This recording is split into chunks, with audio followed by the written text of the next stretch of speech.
Mastech Limited. Q2 FY21 Earnings Conference Call. October 30, 2020. Management, Mr. John Owen, Group CEO, Mastech. Mr. Abhishek Singh, Group CFO, Mastech Limited. Mr. Umang Nahata, Co-founder, EVOSYS. Moderator, MS. Asha Gupta, Christensen IR. Moderator. Ladies and gentlemen, good day and welcome to Mastech Limited Q2 FY21 Earnings Conference Call. As a reminder, all participant lines will be in listen-only mode and there will be an opportunity for you to ask questions after the presentation concludes. Should you need assistance during the conference call, please signal an operator by pressing asterisk, then 0 on your touchtone phone. Please note that this conference is being recorded. I now hand the conference over to MS. Asha Gupta from Christensen IR. Thank you and over to you, ma'am. Asha Gupta. Thanks, Aman. Good afternoon to all of you and thanks for joining Q2 FY21 earnings call of Mastech. The results and presentation have already been mailed to you. And you can view that on our website www.mastech.com. To take us through the results today and to answer your questions, we have the top management of Mastech represented by John Owen, Group CEO, Abhishek Singh, Group CFO and Umang Nahata, co-founder of Avosys. John will start the call with brief overview of the quarter gone by, which will be followed by Abhishek, who will be going into detailed financials, and Umang Nahata, who will share an update on Avosys business. We will then take the Q&A session. I would like to remind you that everything that is said on this call that reflects any outlook for the future or which can be construed as forward-looking statements must be viewed in conjunction with the risks and uncertainties that we face. This risk and uncertainties are included but not limited to what we have mentioned in the prospectus filed with SEBI and subsequent annual report that you can find on our website. With that said, I now hand over the call to John. Over to you, sir. John Owen. Thank you, Asha. And my welcome to everybody. Thank you for joining us to review our second quarter results. As I said on our last call, our Q1 results must not be seen as the high watermark for Mastech but more of a solid and stable base camp to start our journey towards becoming a recognized and valuable mid-cap company.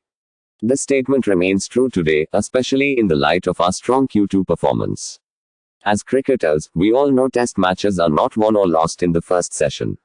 However, they can give one team early momentum. It is this momentum that provides confidence to relax and play some shots if you are the bowling team, then a few early wickets with the new ball, and then you can adopt a much more attacking field. Momentum is also key in a services business, and this analogy also runs true for Mastech. Momentum gives us the confidence to accelerate our investment in building the company for a brighter future. Our confidence is rooted in demonstrating strong revenue growth across every business units in Mastech both in Q1 and then following it up in Q2. This broad-based performance continued in Q2 and looks set to deliver sequential quarter-on-quarter growth for the balance of this fiscal year. Our organic business grew, our recently acquired Avosys business grew, and both delivered sequential growth, and we are now delivering accretive growth through some exciting cross-sell-off successes in Europe and the US, which validates our basic hypothesis that 1 can exceed 3. So in this context, I sincerely hope you are as encouraged as I am by our Q2 results. Despite my healthy paranoia, we seem to be seen off the dangers of the COVID new ball, and we are now settling into building the big innings. To be clear, please don't see these results in isolation as a record quarter for Mastech but more in the context of our ambition to be a solid mid-cap performer. Since we started our journey 4 years ago, we've delivered impressive revenue growth of 34% compound annual growth and equally earnings at 60%. Much to be proud of, however, the opportunity in front of us is much, much bigger than these short-term achievements. In cricketing parlance, once you get to 50, don't give your wicket away cheaply, rather refocus, get your head down and go on and get a big 100, and that's exactly the same for Mastech. Today, we operate in a growing market fueled by cloud disruption. We have good traction, good capability, and a strong reputation and proven ability to successfully compete in our selected verticals of UK government and health. Now with the addition of ERP client capabilities through Avosys, we now have access to a global repeatable enterprise mid-market. These accounts have traditionally been underserved by the traditional Tier 1 SIs, who tend to concentrate their resources on the more prestigious Fortune 1000 global corporations. Despite the constant shadow of COVID throughout the year, we've executed our plans fantastically well, for which I'm incredibly proud of, and grateful to, everyone at Mastech. We have a great team, and we operate in a demanding and dynamic market, which is a huge source of optimism and energy for our continued growth. Since moving 100% of our organization to work from home in March this year, we've maintained our high productivity and quality levels, which is appreciated and respected by our customers. This also includes our secure government contracts, where we have to innovate with the customer to ensure security standards can be protected, even though we do not currently go into a government office or work on a government-provided computer. Certainly, necessity is the mother of invention and is driving a more pragmatic adoption of new operating models, and we are at the forefront of these efforts with our customers. Consequently, under the very high likely event of a second COVID spikes and future restrictive lockdowns in many of our markets, we do not see the need, nor the desire to move back to an office-based delivery model yet. We have proven our business model is resilient, and we remain confident we can sustain our growth agenda, despite COVID and the many operational constraints and challenges it presents. If you remember, we worked to ensure that the impact of COVID was shallower on Mastek and our recovery faster than many of our peers. We've been delivered to this plan, that the most severe impacts of COVID would be front-end loaded into the first half of fiscal 21. Stability, hopefully coming around Q3, with gradual market improvement in Q4. We stand by this hypothesis and probably feel the market has actually been more robust than we had predicted, particularly where we repurposed SG&A investment into the UK government, the health and the Avosis business areas. I am therefore pleased to report that we have now fully rebalanced our business to realign our capacity with the new adopted demand curve. Today, in contrast to where we started Q1, we are once again actively recruiting new Mastekiers to service our projected growth. As an example, we have recruited about 150 graduates in the first half, and we will recruit another 200 plus as we accelerate in the second half. Although we will remain vigilant on the impact of COVID, we are now signaling a clear change in focus from cut and grow towards an invest and grow strategy for the balance of fiscal 21. Our objective is to accelerate our growth and take that momentum into a stronger fiscal 22. This confidence to shift up the gears is based on our encouraging lead indicators such as order bookings and accretive pipeline gives us a much improved forward-looking visibility into the market better than we've seen for some time. I appreciate we may look at the market through a distorted Mastek lens, but we do see good resilience and sustainable growth, particularly in our targeted growth segments of UK government, health and the ERP cloud. The US remains a challenging market, but we again grew 6.5% quarter on quarter and see a steady road to recovery, and that will be the focus for the next few quarters. We are acknowledging now that we need a stronger US business to meet our strategic goals, and we must build more critical mass in that region, which we will. Focusing in on Q2, we delivered a robust performance on many metrics, which is our source of confidence and underpins our comments on momentum. We again strengthened our customer base to 542 with 37 new customer wins during the quarter. In simple terms, our growth strategy remains land and expand. However, now we have real depth and quality behind each initiative. Today, we have the makings of an exciting, repeatable customer acquisition engine in Avosis, at the front end of Mastek's proven capability to retain and expand customer relationships. This performance enables us to build a broader, stronger, and more diversified customer base. These wins also include major new account insertions with UK government departments such as HMRC, that's the Revenue and Customs, and Public Health England that many of you are aware we incubated over the last 18 months. These government pilots must now convert into multi-million-pound growth programs and replicate the previous expansions we successfully executed with the likes of the NHS, the Home Office and the Ministry of Defence. There is certainly a strong pipeline to support these aspirations, and irrespective of how Brexit rolls out over the next few months, our current business outlook for the next few quarters should be insulated from the political volatility and rhetoric. We deliver critical national infrastructure, and this is not treated as discretionary spend. We continued our success on cross-sell with some significant wins in Europe, which further validates the strategic value of merging Avosis and Mastek. Acquisitions can often bring distraction, and we've talked about one-on-one equaling 1.5. But I'm pleased to report our pragmatic and disciplined approach to market integration by retaining dedicated sales records in column 1, Mastek Organic, and column 3, Avosis Cloud Migrations, has brought clarity, accountability, and delivered strong organic growth. To maintain this focus and also exploit the huge opportunity we are experiencing from the emerging markets in column 2, we are now investing further in dedicated teams to exclusively expand this segment. This model is repeatable, scalable, and enjoys strong pull factors from the market. For our customers, it brings a broader range of capabilities from a proven next-generation services company to help them deliver their enterprise digital transformation. COVID has been a massive stimulus for many companies to upgrade their technology estate to enable remote, secure and fully integrated operations and unify their digital assets. This is where Mastake is seen as a fresh face to drive change and not protect the status quo. Moving forward, order bookings were strong at $77.5 million, which represents a strong book-to-bill ratio of 1.4, and our order backlog grew 23%. All signs of a healthy outlook and primarily driven by the expected growth from our targeted segments of UK government, health and the cloud ERP migrations. To give some additional granularity and comparator, our Avosis business also recorded a strong order performance which represented 60% growth year-on-year. In addition, their average order value continues to increase as they benefit from being part of a larger organization. We're also seeing a healthy trend towards being trusted with more complex and larger projects. This is another indication of the momentum we discussed. Our second half pipeline in UK government, health and Avosis remains robust and validates our decision to repurpose sales efforts into those areas at the end of Q4 fiscal 20 as part of our COVID cut and grow plan. It's also worth noting that a couple of game-changing projects out of the UK government segment moved into the second half adjudication, due to delays in procedural issues.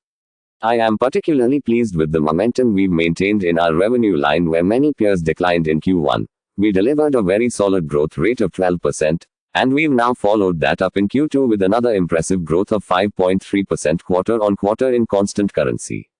This includes successes in organic businesses in the UK and the US as well as the Avosis side of the business, reporting revenues of $55 million, or 56% up in year-on-year terms. Revenue growth has also allowed us to leverage our cost base better, which has resulted in an 80 basis point improvement in our EBITDA levels to 21.9%. Like most companies, we've significantly benefited in quarter from non-recurring cost benefits from reduced travel and living expenses due to the lockdown. However, our underlying trend for margin improvement plans remains on track. For sustaining this performance, I would like to formally acknowledge and thank every Mastekeers for their professionalism, their dedication and their enthusiasm, which are all fundamental characteristics behind winning teams. While we recognize and thank our loyal Mastekeers who have supported our business, while we have been operating work from home, it's also vital they materially share in the success when the company performs. Therefore, I'm pleased to confirm to them that we will be reinstating their annual pay review for fiscal 21, which will be effective from October 1st this year. Strategically and specific to Mastake, I'm particularly excited by the increase in offshoring dialogue we have seen from our customers. Certainly, the UK government is trying to square the circle of an increase in demand for digital solutions, offset with the significant reduction in budgets as the UK government look at all ways to fund their COVID support plans. This represents a perfect storm for trusted and reliable partners such as Mastake to access additional capacity at lower cost by blending onshore and offshore delivery teams.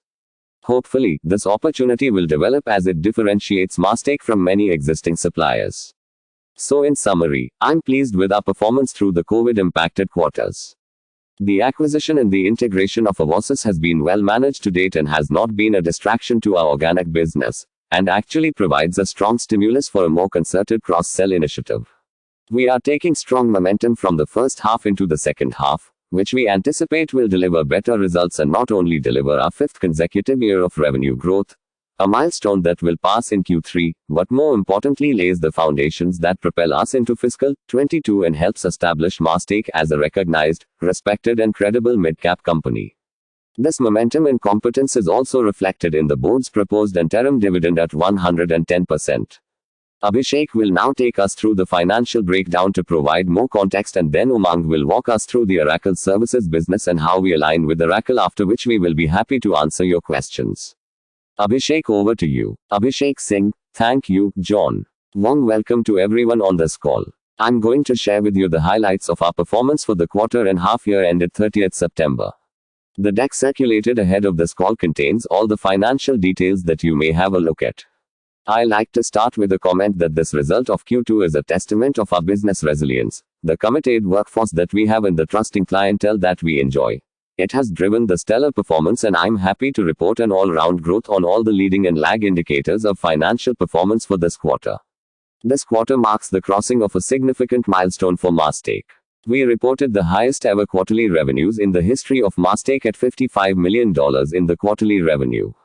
The same could be said about our profitability as well, with PAT being at its highest since 2001.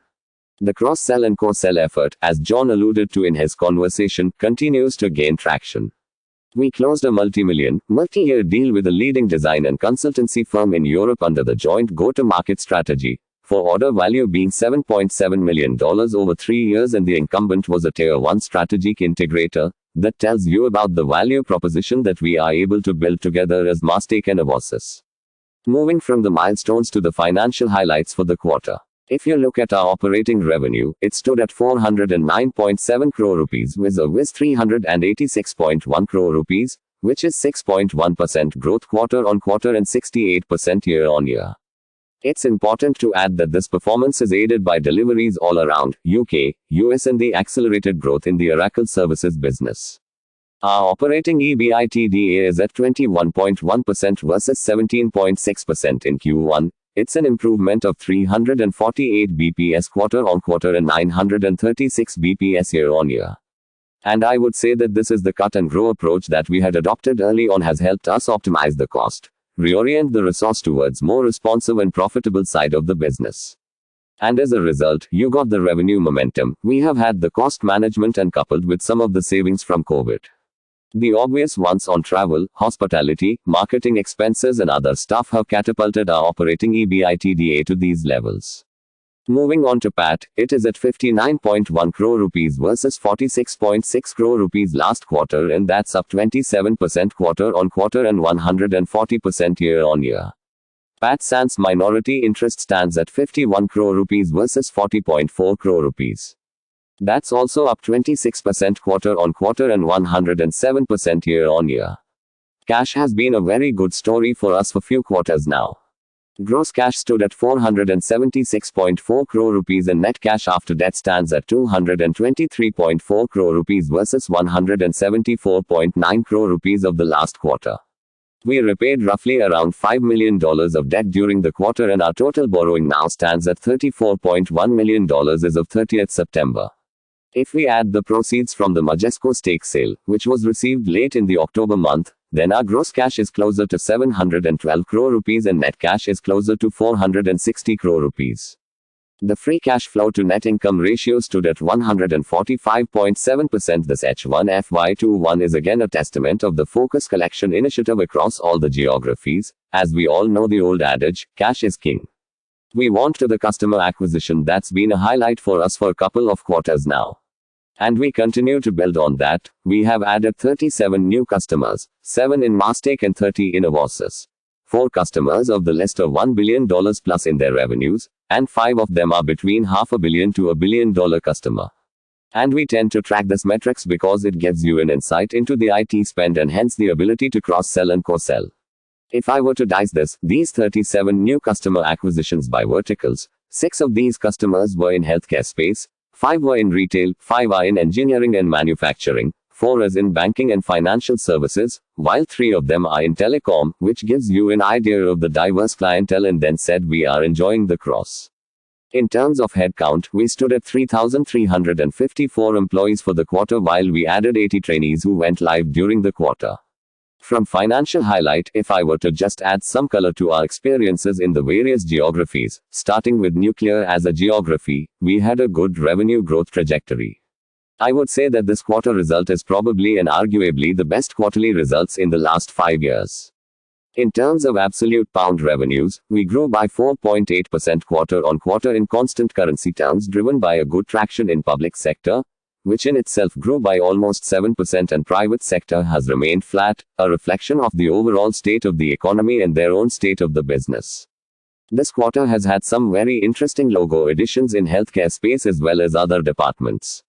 We have one large contract from a newly created health department, which is to track and trace and provide the COVID services to the nation in UK. And these additions reinforces the confidence of our customers in Mastech's delivery. In tough times, customers tend to look at Mastake for the support and to kind of ramp up and show up the services that been. On private sector, it's been a flat quarter, and we're trying to ensure that it's the bottom based on which we can drive and build some growth. However, what is important to note is that we believe the trend that we are experiencing is driving some offshore traction, and again, John alluded to that in his remarks. Customer budgets are squeezed, they need to do more out of the same dollar and pound, and to that extent, they are looking at offshore. The other part of it is also the fact that protracted work from home means that customers are comfortable with delivery happening from anywhere. And those are the factors that will help in the offshoring. We have also been hearing about the no-deal Brexit or the impacts of Brexit. And I would like to say that looking at our clientele, looking at their committed budget, I would say we are reasonably insulated. And we'll have to continue to deliver and continue to outperform the customer expectation. The risk of second wave that we are talking about in the geography, again, continued work from home is a way to insulate that, and whatever happens in the larger environment does impact. But nevertheless, this is a solution for us. And all of these opportunities, all of these rather events in the economy is opening up more of transformational deals in offshore opportunities, which is what is exciting us right now. If I move my narrative to US geography, the US saw a growth of 6.5% quarter on quarter, constant currency growth in terms of revenue, aided by a couple of large customers that we landed, and these are new customers. We are continuing to work from home in the geography. And again, the budgetary constraints that I outlined in the context of UK is far more prevalent in context of US because of the retail customer, the retail focus that we have. And that's driving from protracted inquiry on offshore delivery to help manage their cost and scale faster. The geography also continues to be under risk of client bankruptcies, again retail customers. So, we have a very aggressive and focused approach to cash collection to ensure that there are no such events impacting our business and our cash. With sales team in place, we believe that we'll be moving forward and upward in this geography as we've got traction all around. Slowly but steadily US will move forward.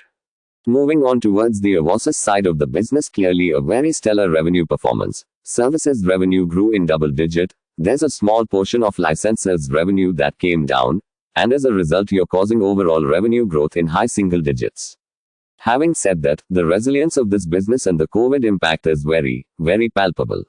That is all down momentum, both in terms of pipeline as well as order booking, and some of the data points were shared earlier in the call.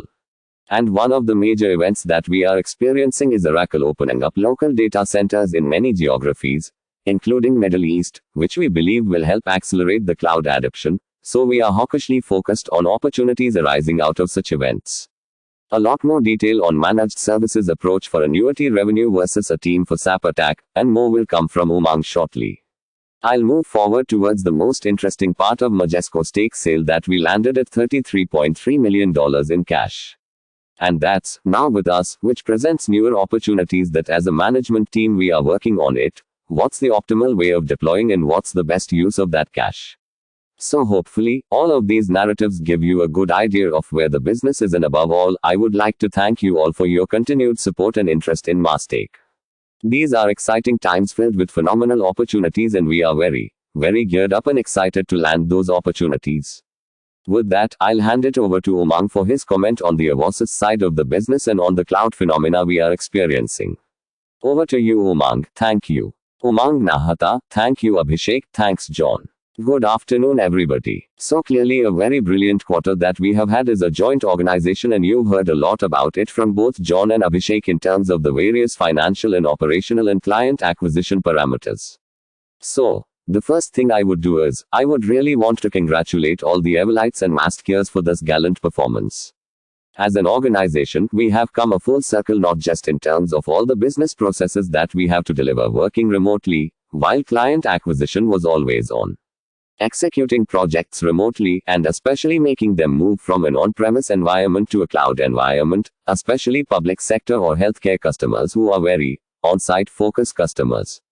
Executing those kinds of projects remotely did take a lot of change of culture, change of management, change of style and approach, change of IT environmentally that we had, and I am happy to report that we had 12 customers who went live in this quarter, which had completed all the cycles and steps that they had in terms of their maturity cycle, and we have 30 new customers who have kicked off their projects.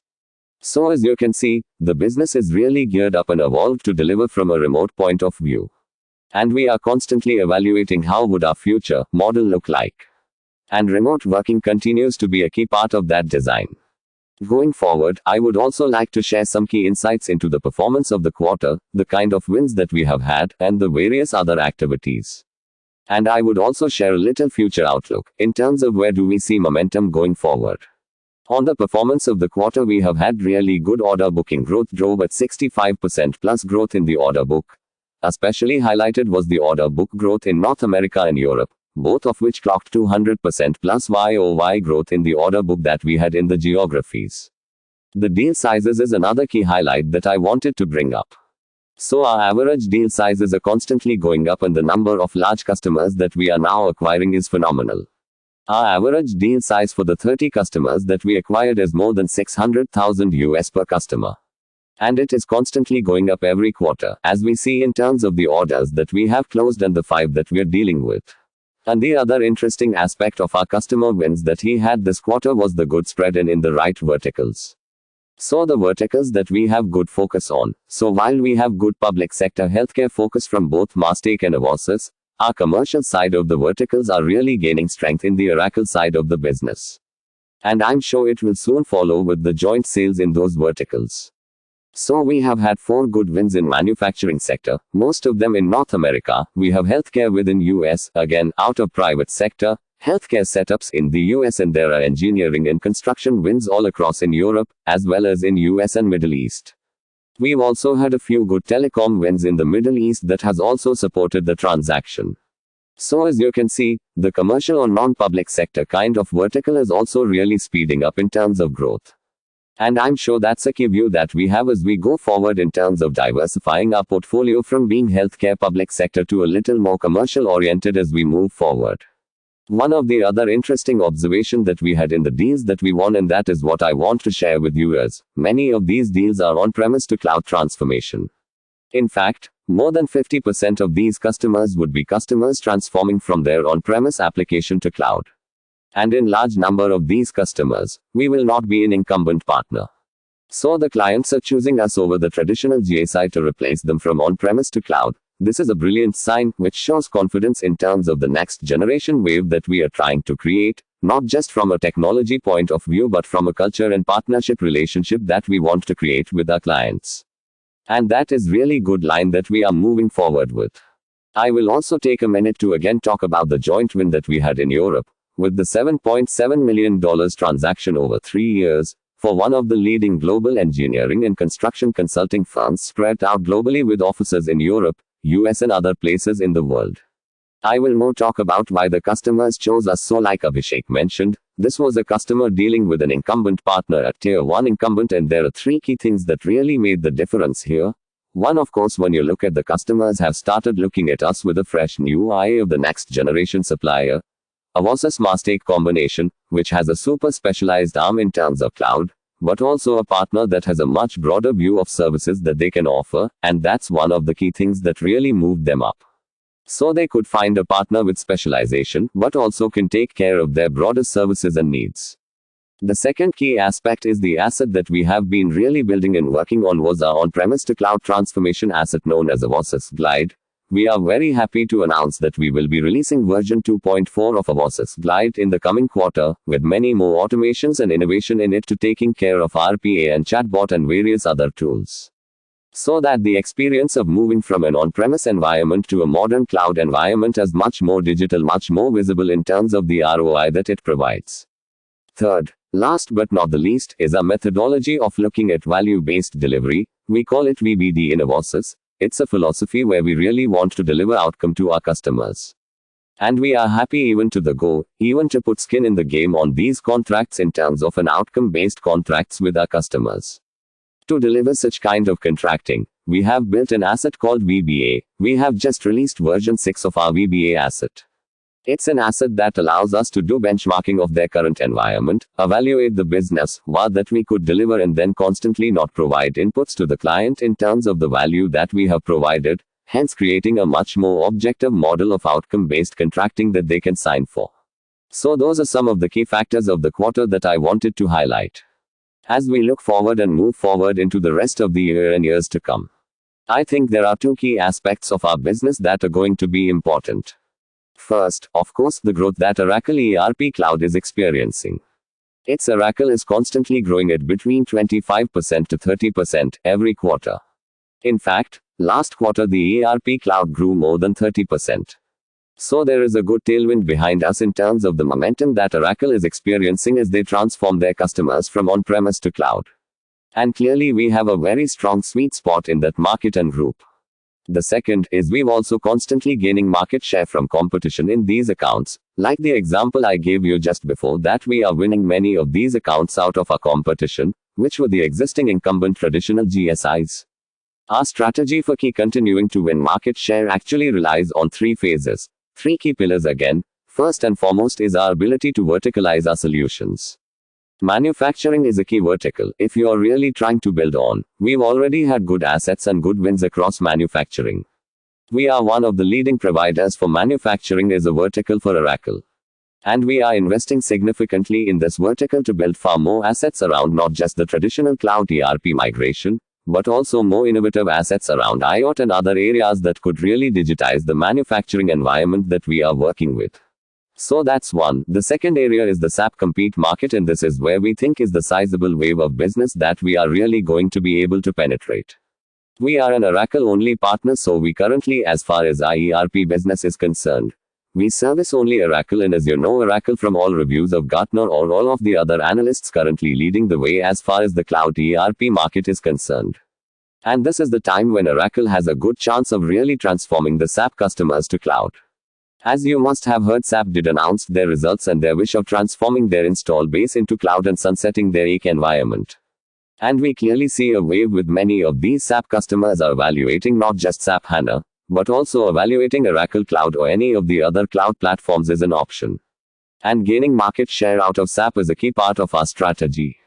In fact, in this quarter itself, we had a very large telecom customer, a 2-decade-old SAP install base customer, migrating lock, stock and barrel to Oracle Cloud using our SAP for Glide for SAP program. So we constantly look at investing into the program, and we see this is a market where we will become a super specialist also in terms of helping customers migrate from SAP to Oracle Cloud. The third and the last piece of our future business that is going to be important is building a cloud managed services solution platform.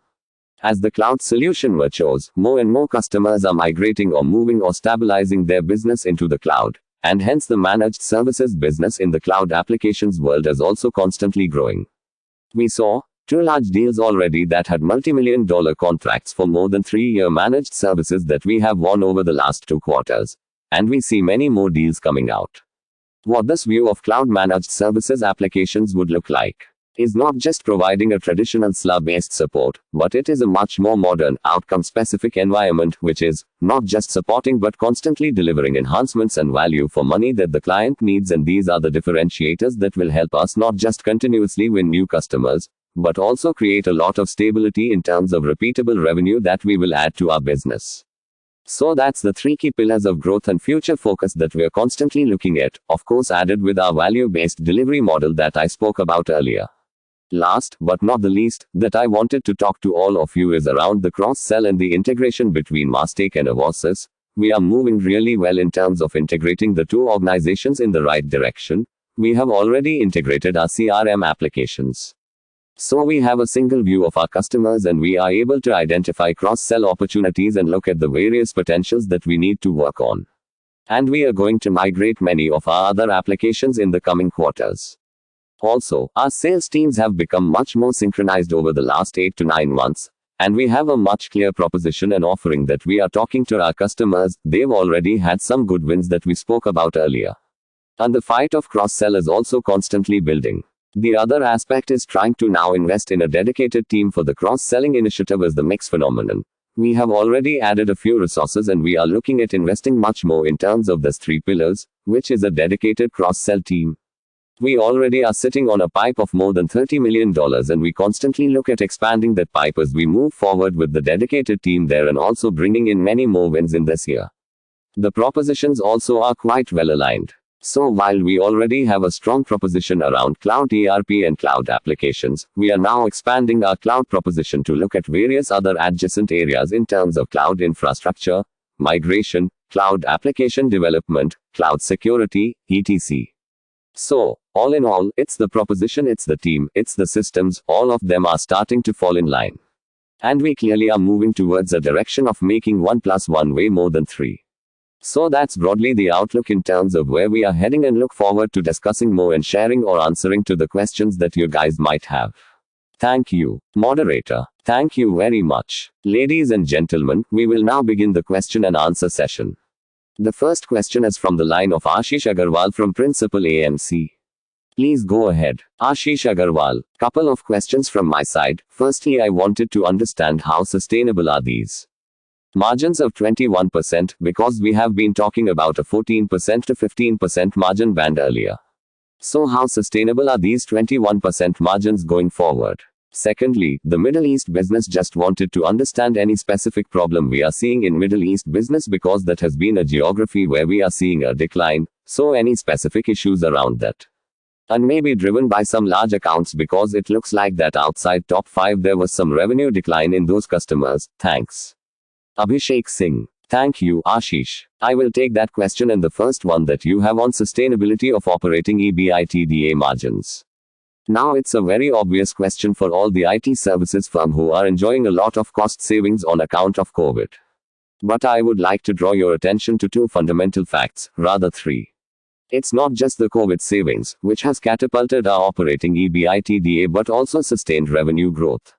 If you look at it, both on organic as well as Avas's side of the business, we have been having a meaningful growth, I would say. While most of the organizations have struggled with Q1, we sustained, and then from there we grew, and inorganic obviously has grown significantly.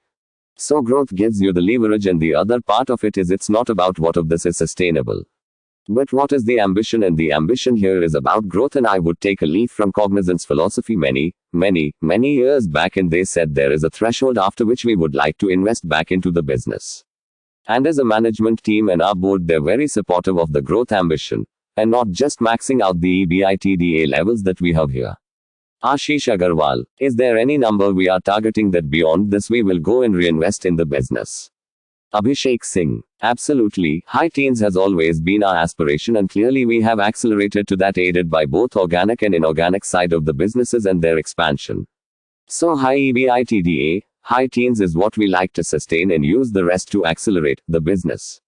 Other part of your question, Ashish, was on the Middle East. I would like to qualify here that Middle East, there is no business or operational challenge, so to speak. I had mentioned in my note that services revenue has grown meaningfully, a very high rather. Whereas the license revenue, there is a part of our revenue that comes from licenses as well, and we are consciously looking to kind of minimize it, and to that extent, and it is a very low margin activity. So that has gone down, and all of that is in Middle East. That's why you see the Middle East revenues down, but from the sustainable and annuity revenue that we care for, that is not down, and there are no challenges in the geography. As a matter of fact, the geography has experienced budget expansions as well. Ashish Agarwal, but it seems like that their customers outside top 5 has declined between 6 and 10 customers. It seems like have declined on A in this quarter. Any specific reason, or this is just some of the UK private clients have a problem? Abhishek Singh. That's right, the UK private where we had some the growth, the maximum impact was experienced in this quarter, Ashish. Moderator. Thank you. The next question is from the line of Sarvesh Gupta from Maximal Capital. Please go ahead. Sarvesh Gupta. Congratulations to everyone on the Mastake team for delivering a very good set of results. Especially the ROE increasing beyond 20%, margins increasing beyond 20%, although it may taper off. But all these numbers have been very good, and heartening to see that all the fruits of the past few years are coming to fruition, all efforts. Now coming to the questions, one is on the macro side, given that the situation with regard to lockdowns and COVID scenario is changing very rapidly for the worse, specifically in UK and Europe. So if John can get some color on that side, that is question number 1. And secondly, now that we have a net cash of almost 500 rupees odd crores, and so how do we plan to, what are we thinking, and are there some specific areas or skill sets that we want to acquire through M&A now that we have again, reached almost a similar level of net cash that we had when we acquired Avosys few quarters back. John Owen: okay, let me try and give you the lockdown. So, on the businesses it is locked down. As I said, we will continue to grow and we'll continue to deliver, so I don't think lockdown second peaks will be materially impacting us, because we've already got the operating model working. We see the pipeline, we've got a lot, and a lot of our business now is moving to fixed price from T&M. So, in the short term lockdown doesn't have an impact. In the long term it obviously reduces economic activity, and we've done a fantastic job of refactoring into those segments and those verticals that not only are growing but have the ability to pay their bills, so UK government, health and the cloud. So the quick answer, Sarvesh, is I don't see lockdown having a material impact. There's a massive human impact and we shouldn't sort of diminish that area, because it is challenging for people, but at the company level, we are managing that challenge. Regarding the net cash, yes, we will look at how we allocate capital and where we get the best return for our shareholders. On M&A, yes, we would look to balance out, because the acquisition of Avosys is going well and it's too early to declare victory. But you just heard Umang, a great segment. They've got a great management team and they've integrated that part of Mastek, and there's a long-term view and fit. Regarding, can we accelerate our growth and fill in some of the gaps that we have? Absolutely, we will allocate capital to do that. Now, is it organic or inorganic? That's the question at the moment. We are putting some organic investment into the cross-sell, because we are seeing good traction there. We may look at accelerating our inorganic, but it's got to accelerate the strategy, which is why the Avosys acquisition is a good sort of proof point. Can we follow that up? If we were, it would be around the momentum in the global market around cloud migration, and it would probably have a geographic focus on the US, because as I said, that's the area that we want to accelerate. If we are going to be a sustainable, scalable, reliable mid-cap, we've got to have a significant presence in the US. So that way we would allocate the capital, but only if we knew we could operationalize it and generate cash from that. Moderator: thank you. The next question is from the line of Bedak Sarkar from Unifi Capital. Please go ahead. Bedak Sarkar: congratulations on a great quarter. If I make extend John's cricketing analogy, that the environment looks like a flat pitch and you have been batting around. So congrats again, John. I recall your comments in the previous quarter on the prospects from NHS and the Home Office, looking rather well and possibly executing a hockey stick kind of growth towards the end of this fiscal. If I can request you to just flesh out the outlook that you're seeing today, given how the environment is over there. And what do you make of that? John Owen: well, I think if you take a cricketing analogy, you're right. If it's a flat pitch and they are bowling half volleys, hit them. So, the market is very attractive for us, probably because we've got the right portfolio, we've got the right focus on verticals, and we've got the right management team. So, taking that cricketing analogy, it is a flat pitch. But it's amazing how many other people aren't hitting the half volleys that are coming up. Regarding the NHS, the Home Office, as I said, there are some big projects, what I call game-changing projects, coming through the pipeline, that will be adjudicated in the second half, because government obviously changed the financial year at the end of March. So, I do think those will be put to contract, and they're both in the Home Office, and particularly in the Home Office, and the mod in the NHS. So those are the three big departments where we have a proven track record. We're engaged in business development with them in what I will say, and I'll segment it if I may. One is we will grow with what we've already got. But can we accelerate the growth and get an inflection point in that? That's what I think the next, I'd say, 6 to 12 months. That's the opportunity in front of Mastek, and it is capitalizing on all the work we've done over the last probably 5 to 10 years of building a reputation for delivery and value for money. I think it's also important to have a Bedak Sarkar, very broadly, that you'd like to quantify. What's the new opportunity looking like? John Owen: if I look at a pipeline, our biggest order value we've had in Mastek is around about 10 to 15 million pounds. We are in a consortium that is hundreds of millions, of which the Mastek element is on 3 projects. Each project is worth about 25 million pounds per annum. It's that order of quantum. Now, I'm not baking that into the plan, we're not resourcing to that. But that is what's in. Now I do expect to win one of those, I'd like to win all 3. But that, I think, is to give you an inflection point that where it would come, we will continue to grow at sort of 20% without those projects coming in. So, I don't know if that helps sort of explain the trajectory. Bedak Sarkar: well, that's interesting, thanks very much. Abhishek, bookkeeping question on the minority interest part of the business. Was the first tranche of the balance 30% stake reversals due this September, and how should we look at reduction in minority interest in the next couple of years? Abhishek Singh. First one is due September next year. Nothing has happened till date. Bedak Sarkar. Sorry, are you saying the first installment is due September next year, and not this year? Abhishek Singh. That's right. Bedak Sarkar. Alright, show. And I had few questions for Umang, but he has answered most of them in his opening comment, except what's the recurring portion of the services component revenue in the Avosis? I'm sorry if I have missed this number in his opening remark. Umang Nahata. Currently, the support services account for around 30%, give or take 1% or 2%. And our ambition is to move that 50% in the next 2 to 3 years. Moderator. Thank you. The next question is from the line of Sachin Kasra from Swan Investments. Please go ahead. Sachin Kasra. Congrats to the entire Mastake team for delivering a very good set of numbers. Just 2-3 questions. One on Middle East. Basically, you mentioned that you have moved the business little bit and now you're looking more of less of licensing, and that's why there is revenue deep while the margin has expanded. So as the reset has happened. Or this could happen again before we settle in normal. John Owen. I was going to say, I didn't pick up the whole question. But if I give you what our Middle East is, if I miss something, Abhishek will fill in the gaps.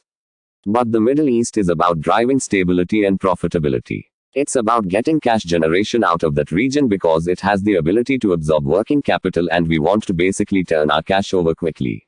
But it is also an area where we innovate. So we talked about the SAP opportunity, which is massive, not just for Oracle, but also for Mastake and Avosis to actually support that and stimulate that growth. That capability was built out of the Middle East, so it also has the ability to innovate as a region. So the other element is, as Oracle particularly put their hosting centers into the Middle East, that will also unlock an area that we are very strong in, which is the military public sector in that region. So, I think that market will go from an on-prem to a cloud, because they're hosted within the region. So the Middle East is a growth, but it's about profitable, targeted growth, it's about innovation and exporting that, and it's about making sure that our cash generation is positive.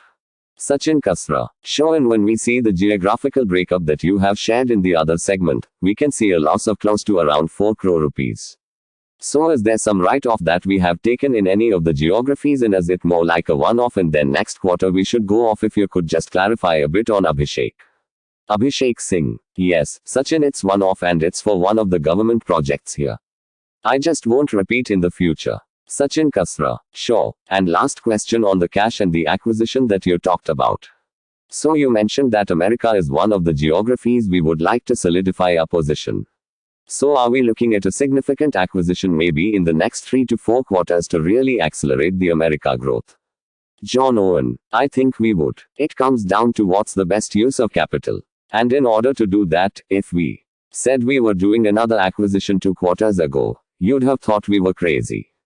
Basically, on the reaction we had to the Avosis acquisition, over the last 3 quarters, 2.5 quarters, we've proven that we've got the capability to acquire, integrate and operate an acquisition. Now the size of that would be questionable. It would be within what could we actually consume and again, make sure the momentum is in the business. I think the reverse way of answering it is the market. There is enough in the market for Mastake to grow faster than the market, number one. In order to do that, maybe buying a company that gives us some acceleration factor or rounds out our capability could be attractive if that has the cultural fit that we have with Avosis.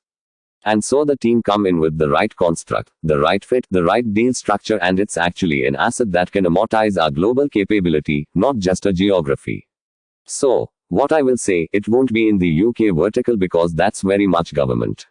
It would be in the global mid-market and around cloud migration, and if those capabilities could accelerate and we could integrate and it would make good value and give us more momentum, we will deploy the capital. Moderator. Thank you. The next question is from the line of Mohit Jain from Anand Rathi. Please go ahead. Mohit Jain. Just 2 questions. One is on the integration with Avosis, like what stage we are in. And is there a chance that your guys can also knock off goodwill when the integration is complete?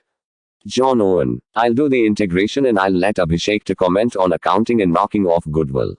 Operationally very well. So we've integrated the back office and the finance to the facilities that's into a platform we call One Mastake. So we're trying to leverage our fixed costs and have a common look and feel to the organization. That is also going to have some significant investment over the next couple of years because we need to get a more operational digital footprint in our operating model. But that end is already done. We're now working on the people strand, so we're integrating. So we can move our resources around a lot more smoothly. I think, as we talked, Mohit, about the strategy of the mid-market, that's where we will actually want to put in for every dollar. We can amortize that over the global footprint, not just in where we were, historically just into UK or the UK public. And we are integrating sales and marketing but in that very discipline. Column 1, column 2, and column 3 and column 2 is where, as Umang said, we are putting new resources and because we don't want to distract column 1 and column 3, and we will grow column 2. So integration functionally going well, culturally going really well, everybody feels as part of one team. There's one share price, so we are working collectively. So, I'm really pleased culturally how it is going but that takes leadership from both sides. So, I thank Umang and Rakesh particularly for driving that agenda within Avosis. I'll let Abhishek to comment on the accounting element. Abhishek Singh. Mohit, I missed your specific question, what was that please? Mohit Jain. If the integration is going like is planned, is there a possibility that your guys can net off the goodwill as well by the end of the year? Because you have become one company and therefore, you will have that option of doing it. Abhishek Singh. Okay, I understand your question. Thank you. Now, those two will follow their own independent path, Mohit. While integration is about getting all the assets and all the energies aligned to accelerate the growth, accounting will follow its path. Mohit Jain. So that we continue to run in the same way as you're reporting for me. Abhishek Singh. Correct. Mohit Jain. And second, Abhishek was on utilization. Why was our utilization be down on a QOQ basis with such a strong revenue growth? Like, is there a pricing which has moved up or what would result into a low utilization for us QOQ?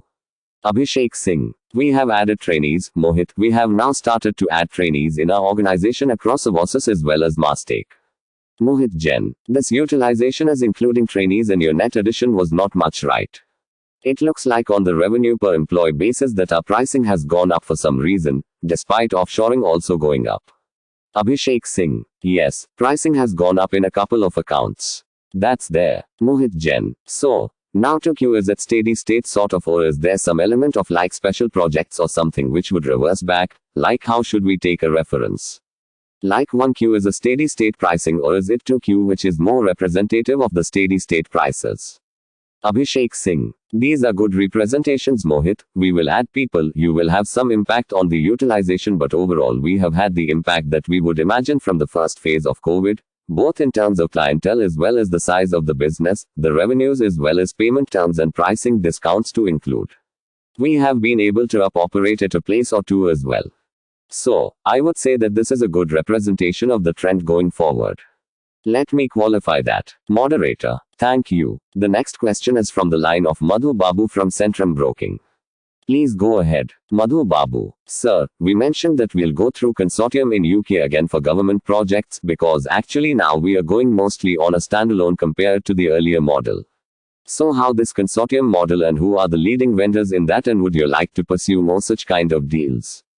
And second is whether the furlough impact will be there this time.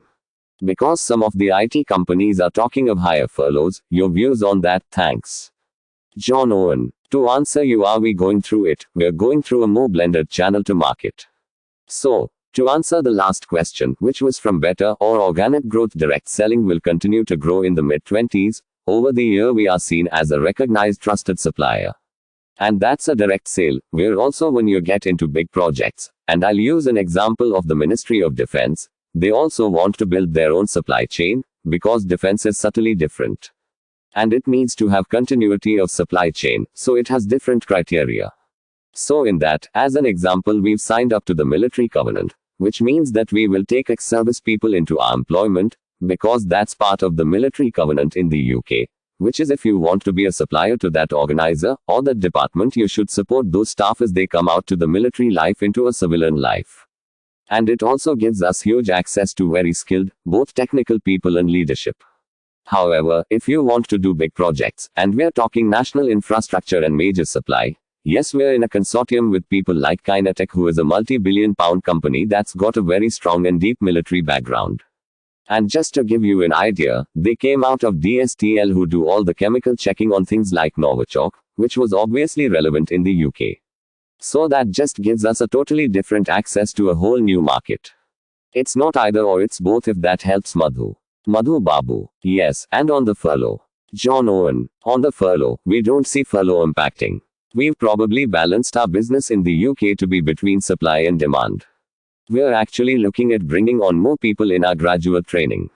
So no furlough, we've reversed everything. We don't forget, never say never, but it's not in our plans for the next 2 to 3 quarters.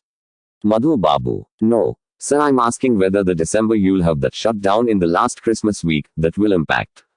John Owen. Sorry, I think there will be elements of that. I mean, Q3 is, as you say, on a T&M basis, there's less billing day. So we will have that, but I think the balance in the portfolio will offset the furlough impacts. So yes, Q3 will have an impact of furlough, but I don't think it will be material on growth.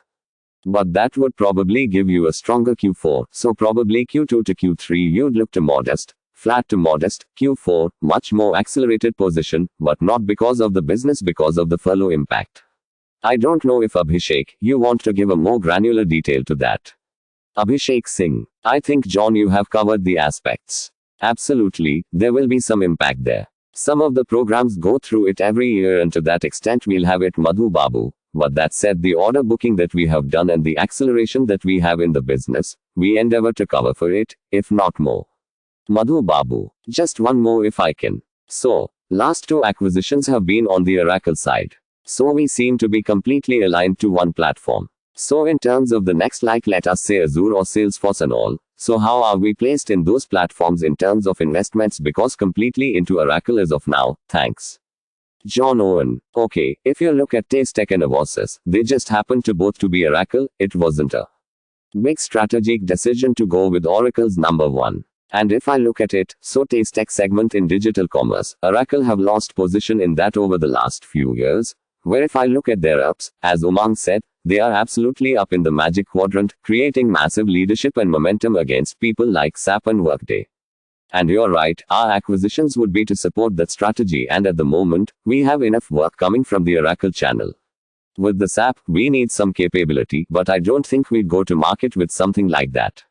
But you're right, once we've landed a customer with Oracle, that customer wants to go on a more hybrid cloud ecosystem.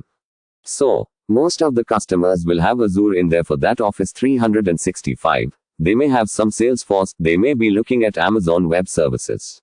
So, we have got that capability and that experience from the UK, that we are expanding into the global footprint. But as far as acquisition is concerned, Madhu, it wouldn't be go to market, it would be more of that capability that helps. I don't think we want to deflect our go to market at the moment. Moderator. Thank you. The next question is from the line of Pratam Jain from Surana Malu Family Office. Please go ahead. Pratam Jain. I wanted to congratulate the management for posting very strong financials. My first question is regarding the net debt, sir. So like the management told that we have paid around $5 million in debt and we have a lot of net cash. So what are the plans for reducing the debt furthermore? Abhishek Singh. Thank you. What we mentioned in our respective presentations or conversation, that is the strategy that we are looking at. What's the capital allocation strategy? Is this the best way of repaying the debt, or should we actually deploy that? Given that the cost of debt is very, very minimal, given LIBOR is extremely low at this point of time, as well as onshore, the interest cost is very, very minimal. So it's in the works at this point, and if there are no better alternatives, then obviously, that's the easiest option that we have as management to repay the debt, but it is being worked upon. Pratam Jain. In consulting business of Mastech, the organic business, sir, the business has been seeing a degrowth for the past 3 years, sir, at a CAGR of 38%. So is the company planning on investing so that this particular segment sees some growth in the future? Abhishek Singh. By consulting, I would imagine you are referring to the Indigo Blue side of the business. And if that's so, we do want to share that we did restructure that business, wherein just the consulting part of it is reflected there, whereas the delivery of that is mostly done by the other part of the organization. And consulting is not necessarily a foray. It's the sharp end of the spear that opens the account, the agile consulting and intelligence around it, the bigger bet there is the follow-up business that it enables us to bid for and win. So, that's the effect and that's the way we are looking at the effectiveness of that. Pratam Jain. Okay, sir, one last question, sir. Sir, regarding the promoter holding, sir, 1 year back there were around 57% pledge and now the pledge has become 0. So can we just give some information and why were the pledge created and why the pledge has been revoked now? Abhishek Singh. Thank you for this question. It will help answer questions that many people might have had. Actually, it was never a pledge. It was a technical pledge based on a bank covenant that we had for a debt that we had raised earlier. The new SEBI circular that came in October last year actually made it so and we ensured that we addressed it. So there was never a pledge and now with the interpretation and the revised status of ours, we are out of it. Moderator. Thank you. The next question is from line of Ravi Naredi from the Naredi Investments. Please go ahead. Ravi Naredi. Sir, this margin profit after tax 14.3% will be new normal in coming time. Abhishek Singh. Hi Ravi. Thanks for your question. We've tried to address it through operating EBITDA percentage, and we were looking at it from a PAT percentage point of view. It is one and the same profitability at any level will flow through. Having said that, our focus is that we will look to reinvest beyond a certain threshold back into the business and accelerate the growth to that extent. For this year there is a visibility, and we have a degree of certainty. Beyond that, the way business shapes up, the way some of these costs comes back, whether it's travel, hospitality, meals, entertainment, customer engagement, that will determine it as to where those percentages are. Having said that, we would like to endeavor to grow the business at a rate that we are able to sustain it. But that's on the best effort basis. Ravi Naredi. Right, sir. Thank you very much. And sir, due to corona spread in Europe again, how it will impact us in this current quarter? Abhishek Singh. So, corona impact has been there for now 7 months. We have been working from home. 100% of our workforce is working from home and we will continue to do so in the coming times as well. At this point of time, we'd like to believe that they will be able to sustain our delivery with the work from home models. And to that extent, we are in a better place. Moderator. Thank you. The next question is from the line of Darshit Shah from Nirvana Capital. Please go ahead. Darshit Shah. Congratulations on a good set of numbers. Sir, just one clarification, if I heard John correctly, on the UK government opportunity which is going to throw up in the second half of this year. So we roughly are eyeing around 3 deals worth 20 to 25 million pounds to bid along with the consortium. Did I hear it correct? John Owen. That is correct. Yes, they're in the pipeline, they're not in the forecast. Darshit Shah. Sure. Got it, thank you so much. And on the dividend part, so do we have a stated dividend policy? Since we are having good amount of cash as well as we are generating good amount of cash flow from operation as well, around 150 crore rupees has already been generated in the first half and going by the standard we'll probably end up to 250 crore rupees, 300 crore rupees in this year. So, do we have a stated dividend policy for shareholders? Would like to know that. Thank you. Abhishek Singh. Sure. See, based on the SEBI norms, we are not obligated to have one, but we do use a certain guidelines to determine it. And there are some other factors also, which is about the sustainability and the serviceability, as well as the best deployment of the cash. And we use those parameters to determine it. And endeavor is always to kind of maintain and grow northward on the dividend percentage. Moderator. Thank you. The next question is from the line of Nirmal Bari from Samiksha Capital. Please go ahead. Nirmal Bari. My first question is on the employee expenses. You stated that we are taking salary hikes from 1st of October. So if you can state a number for, as in what would be the range for salary hikes? And secondly, what would be the net additions that we are looking at in the second half in terms of employee? Abhishek Singh. I'll take that, John. I don't know whenever there was an echo or the question. So Nirmal, the wage hikes are being worked upon as in principle, we have agreed to go ahead. What's the affordability and what's the right way to do it? It's being worked upon. Having said that, it's not going to be significantly different from what we had last year. And the headcount addition is a function of the businesses, both the lateral and trainees, the hiring of lateral folks as well as trainees. So we continue to add based on the business visibility, and at this point of time, as John said, the H2 looks to be stronger than H1. So we'll have some meaningful addition over the year. Nirmal Bari. Okay, thanks. And the second question is on offshoring. So, in Q2 of last year, it's been some time since then. But we talked about the £20 million opportunity with the UK government for offshoring. Since then, work from home has become a bit more acceptable to maybe to the government as well, and so, what is the opportunity there in terms of the agreeability of the government in terms of offshoring, and how do we see that ratio moving? John Owen: okay, so when we started, we have about 60 offshore seats doing government work. And there is no reason why that can't go up 10x over the next 2 to 3 years. So that's the scale of the opportunity and the scale of the ambition. We've got a proven model with the NHS, we've got a proven model with the Home Office, and we've got a proven model now with the MOD. So, and that I think will grow. As I described, it's the perfect storm, because governments are going to have to look at budget reduction in their capital budgets over the next probably 5 years to pay for COVID. And they may have a massive digital program that they've got to deliver, because that's a way of giving better citizen services and better value for money. And you can't just reduce manpower and rate cards in that. So it is a perfect storm where if you want to deliver that digital agenda, you're going to have to look at different ways of getting access to capacity and capability. So it naturally moves to an offshoring model, but it's more intelligent offshoring than just here. We've got some low-cost labor in a low-cost country, because the cost of management and the risk is massive in that, so it will be blended. And we're probably at the forefront of the queue of people who they would trust to ramp up an existing model to deliver that. So that's where we're at, but we've got 4 or 5 customers who are actively looking at this dialogue with us from UK government. So, it's a massive opportunity, but we really are in the foothills of that opportunity. But you're right, because of COVID the client is more open to that and more innovative because they've seen the value of working remotely. Moderator: thank you. The next question is from line of J. Vivek from JS Investments. Please go ahead. J. Vivek: congrats on excellent set of numbers, sir. I wanted to inquire about the opportunity size of cloud implementation for Oracle, in view of increasing work from home, and what's the growth rate we expect, and do we confine ourselves to only to Oracle cloud technology? Or are we open to the other AWS and other cloud technologies, and how's the competition intensity in it?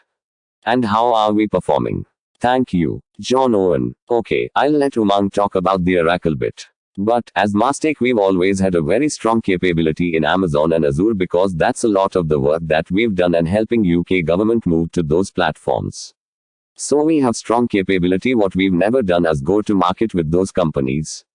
We've been more engineering solutions with them. Where we engineer and go to market is obviously Oracle, who have clear leadership position in the ERP and EBS space. But I'll let Umang give some commentary on that. Umang Nahata: thanks, John. So although the working remotely or working from offshore definitely has increased with COVID. However, the kind of customers that we are not dealing with are much more large scale in their expectations and outcomes. So it is more fixed price bids with outcome expectations, and therefore there's no direct pressure on rates that we are seeing on the SaaS cloud side of the business. Just to add on John's comment, as far as the cloud application business is concerned, which is the SaaS, ERP, SCM, etc. There we are working only with Oracle. But as far as the cloud in general is considered, like the cloud migration or using cloud for app development and innovation, there we work across the board with Oracle, Microsoft, AWS, etc. Moderator: thank you. The next question is from the line of Soham Das, an individual investor. Please go ahead. Soham Das: so, I had a couple of few questions. I'm actually referring to the annual report, and I found the interest cost was very low in terms of $17.7 million as the interest cost for the term loans, as against 1.8 billion rupees for the term loans. Can you actually elaborate why exactly this is low, even though the LIBOR plus 190, LIBOR plus 150 interest costs up to about 2.5%? John Owen: I'll let Abhishek cover that, but living in the geography, I can assure you LIBOR where it is very uncomfortable. But it's good for borrowing money. But I'll let Abhishek give more detailed answer. Abhishek Singh: sure John, thank you. So simple answer to that is, if you look at last financial year, the borrowings were limited to $10 billion and kept reducing. Though the line of credit was much higher, and that was at LIBOR plus 150. And, to that extent it's not very high, even if you round it to 2% on that, represents the number, and a majority of the borrowing was done at the February end of this financial year. The 45-day or 40-day worth of costs, or possibly lesser days of the cost, was reflected in the last financial year. This financial year, you have a full-fledged impact there. So not sure exactly where we're missing it, but it could be just the timing for which you are computing. Soham Das. Yes. I think that explains it, and my second point is that in the last quarterly call, you talked about the conversion of marquee conversion of $200,000 client to a $4 million client. How is that shaping up? Are we seeing any more development in that area? John Owen. All our customers are, so if I look at that one in particular, that customer has an active plan there with us to increase what I will call our scope in that account. So the phone call comes in because we did an ERP, we did the managed service, and then the phone call. Basically, you're at the top table when opportunities are being looked at. So the conversation went something like, do you guys have full stack developers because we've got a project that we need to do? You then have another question, do you guys have MuleSoft skills because we need to integrate this asset? And that's the beauty of the strategy of working with Avosys to get us to the table and Mastake to keep us at the table and grow. It's a very complementary strategy. When we both got complementary skills, what it means to the customer is, I can go with one organization for my full transformation. Now we're only as good as how we deliver. And based on what Umang said, we are very good at delivering through the assets and repeatable toolset, a consistent outcome, and we're quite happy now to look at contracting for that outcome, which again, is a massive differentiator to what their incumbent service companies do. But to answer your question formally, yes, the customers that we land are starting to expand on a gradual basis. And that's why we are putting more investment into that column to sales team to take more customers on that journey. Moderator. Thank you. The next question is from the line of Devang Patel from Crest Wealth PMS. Please go ahead. Devang Patel. In the US, we see politicians make more noises about against H-1B visas or job moving overseas when the unemployment rate goes up there. So similarly in the UK, do you expect any backlashes in government contracts? There is no offshoring. Abhishek Singh. So, I'll put it this way, that protectionist sentiment has been there for some time now. We are seeing it in varied degrees across various countries, and over last few years, it has been a norm that said, economics and politics is not barest of each other. While the politicians would have their own postures, the reality of business operations is always out there. So we have had some raising in thresholds of minimum wages in UK that was much ahead of, let's say, the H1 visa rhetorics that we heard in US of the geography. Singapore and Australia were hard on expat visas much before some of these trends were witnessed. So as an industry, it's nothing new, and we look to service our customer in the right shore model. Sometimes it's onshore, sometimes it's nearshore, and sometimes it's offshore. So we won't focus too much on that. At this point of time, we have what is needed to service our customer. John Owen. Just to help sort of, from a UK perspective, and you're right, the US has probably gone a little more protectionist. But that will probably change in the next few months. The UK, ironically, it's a minimum wage threshold for visas, which is primarily driven by the European Union legislation, which in Europe tends to be protectionist. As the UK comes out of, through Brexit, the bilateral relationships and visa constraints will actually relax, is my estimation. Because we do need access to Indian labor, both in our technology sector, but more in our health segment as well. So, I think Brexit allows the UK government to drive a more targeted immigration strategy, which will benefit India generally, but it will definitely benefit the technology sector and the health sector. Moderator. Thank you. Ladies and gentlemen, that would be the last question for today. I now hand the conference over to the management for their closing comments. Thank you, and over to you. John Owen. Okay, thank you very much. It's been a long call, so let me close quickly. Thank you for your continued support and your interest in Mastake. It is greatly appreciated, and we welcome the challenge, the questions, and keeping us honest. So thank you for that. Hopefully, what you've heard today is a real change in tone and a real changing in the gears. We've gone from cut and grow to cut and invest. We expect the second half to be stronger than the first half. And we've got this lovely word, momentum. So, lots of questions. We also have resilience in our operating model, and we have resilience in the markets that we serve. The verticals of UK government will grow, health will grow, and the ERP cloud migration will continue to grow. So we have lots to be optimistic about moving forward. We generate cash, and we have a strong balance sheet. And as we said, we will look at our capital allocation of what's the best way to drive further growth for Mastake over the next few years. The acquisition of Avosys is going very well, and it gives us confidence to maybe look at using the cash there. But the reason the acquisition is going is because we've got a great team, and you heard it from Umang today and Abhishek. This is a team that's committed to grow this company and fulfill the potential of Mastake. That being said, Q2 very good, very happy with it. But we reset to 0 and we start again. But we're optimistic Q3 and Q4 will be better. So with that, we'll close. I thank you for your support. I thank you for your interest. Please keep us honest, and we'll keep delivering for you.